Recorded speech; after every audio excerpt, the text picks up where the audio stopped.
Too much. Say you kwa batwa, you mon kopo obi oye genti bia kratisem bia. Because Ghana hanya kratisem ye di win election. Enya kratisem. Mama akwaba wa frame adwoa searching mesrel na wa subscribe to my channel. Me notification bell no so for more news. Ebusiafo NPP fo and omo frefre eye Ura Stephen Ntim NPP mon general secretary anase mon chairman and papa bre na NPP fo frefro omo ekre se gentility no edoso nti fato nchen na se wo she atare white raw na se obepe yellow se blue se green se color be na de be hye na obetumi ne NDC fu na ye mungamu a ene hye na ne oni NDC fu ne mungamu na gentility no aye too much.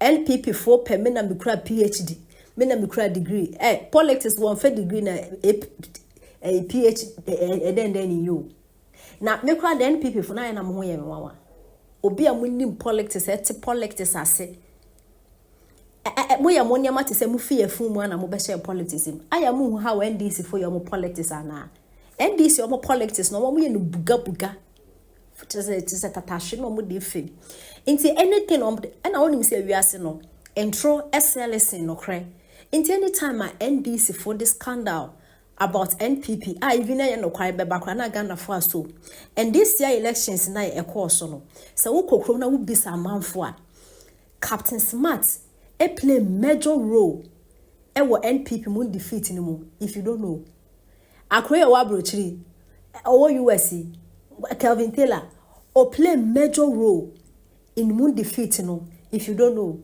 motena ase ene the free SHS aba we be kan yenye we be kan yenka yen be kanta ene o mu gina TV so na brofa kese na mo NPP fo kwa de mo awiye what this scandal aba mo abechirechire me no communication team ni misai no o edwana pa mo no me sa no mo daw se wo from a won sen kan mo ntumi nche na NPP communication team no eye basa na do mete radio say NPP communication team no omo ye you edwa na mo ye TikTok fo kra ye campaign ma mo sin wan kasa mo communication team na say NPP party no from a slow couple man say mugu party ni mugu no na mo san so start foforo na youth na omo ye energetic na omo ni me kasa no mo fo mo mbra na mo nja we ba jimaduma no ha we kwatena radio say ade brofosem west akese ene ne ye de kwahemfa de tese ye de kwahemfa Ghana fo na tese brofo ne ni pe na na eti ase NPP fo ye tu no dodo ena mo arepoto na NDC fo so de buga fem na Ghana fo chese Stephen Ntim sorry na oni NDC fo munyem na oni ma de kunti a NDC fo kwato ababa Asiedu nketia no na se NDC fo mu internal elections na mo kwakoye no meni NDC ni bi peni bi di nkomo ana me se inti papa photo ofosuampo fo mu ye ni se ye mamo ofosuampo fo koka asem se mo NPP penso mo chichi nkrofo kidnap enhye market na NPP party ni hunya ehino audio ni ba out ti se NDC fo agine masa asem nya no kware ntom onso mo de audio ya akọ Israel akọ hwede wo se ampa audio na papa photo ofosuampo for the voice NDC for ti asem no abepemende asem ne yehu se no kware o se no kware o it is how do you say if people ne buy kaka mensi ai ye na ne de buy ona no kan so want to way na we nkote se NDC for ni politics ye na NPP for menim so mo do so mo ye danyu ene no nyame no betire ye na di free SHS buy ye na di free maternal care buy ye na ya be provide ambulance na se Ghana for ambulance ho o se Ghana for free maternal care ho o se Ghana for alawa ho nurses for to me kwade alawa be gina so alawa na ya agin so aba ne yento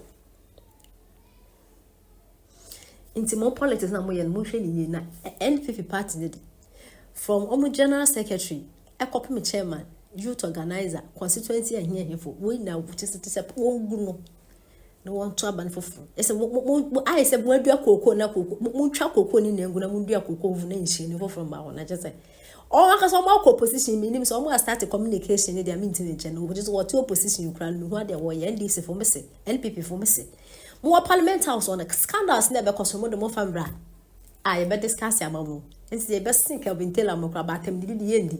Is a moon di NDC for one console na mo hwe the NDC for ba de waye. Ye betwitwa we na mo friend here for no work school no. Nti so obi akoye bone the NDC aba. Ono nko tene fi ara so ye dey.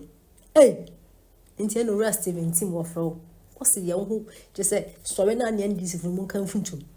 Awo Ghana. Nti ese no esi ekoye. Between 35 and 40% across the country. And can somebody also say, Iraq Kennedy Japan the catcher and Crawford say, Bomon Kotoba and Chinoman Tobama population here sana. I'm not for Nya San America because Nipa was sent baby Rebecca. Na party ni unity near day, Emra, Nasu Sumra. And yes, idea. Now Obiaso Betias Media. Then MPP should kiss 2028 goodbye. And then I may say, I am putting everything at the doorstep of the national chairman. He is the leader of the party. Uncle Trine Obama. You're Stephen Ntim. Go on. Uncle Trine or Stephen Ntim. Uncle Trine now party for someone. Party for someone. Failing the presence. Go on. I see think at TC circles. They see now. But national chairman TC circle. I hear you. And now me will feel me doing this me working. Sir, Asiedu kati anya bibia nti na party for no omoto abama ne so me president ayu chairman no. Wo ye voka. Wo tininka. Wo no. Enti ye yanko wo na di animu. Enti party for no say ye leader. Wo ye general secretary san wo ye. Oba chairman san na wo ye. Enti MPP baby eduro no. Gentility no too much.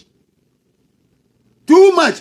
Say you kwaba to a yemu nkopo obi oye gentle bia kratisem bia because Ghana hanya kratisem ye di win election.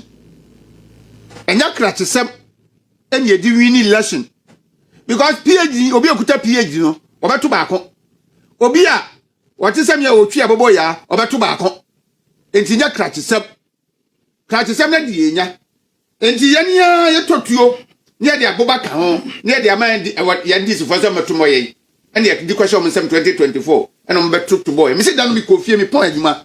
Because of Vienna, wife TV now to station me now, and I can, and that's sweet, and we and I'm Kazamasa, won't me never be TV to a dumono. Because the Makuma. No, and some walk can ya. Namu Bukodi the China, one to Abano. Another Monia police. Your mama buy a farm police, a farm soldier, a farm immigration, a farm fire service. Any power to am wajin muno. Yami bow, Emma wajini, I did drinking. Emma will be fanadin may be too. Because I can hear no, all can when you scarce if I did. I think. Oh, now. Obi send a message you say miracles aboaje e kan say odi ba ba no adunu bi enkasa pacho miracles aboaje okan wo joy news what is say miracles aboaje kan say omonfa omo de ba omia beba because ona kan na bibi o say na dwiri mu no of say ese party ne de ba omia ba go no so obi gina ha no ka kire me say or feel say Iraq and Japan, and so Billy the party now. I don't have any problem with that. In fact, Obi say, Doctor, look, Obianum say, yeah, they are supported Dr. Baumia, but Ora Philip Chum, Yabua. Obaha every week. I don't know Japan, Papa, but on Kasa, Basa.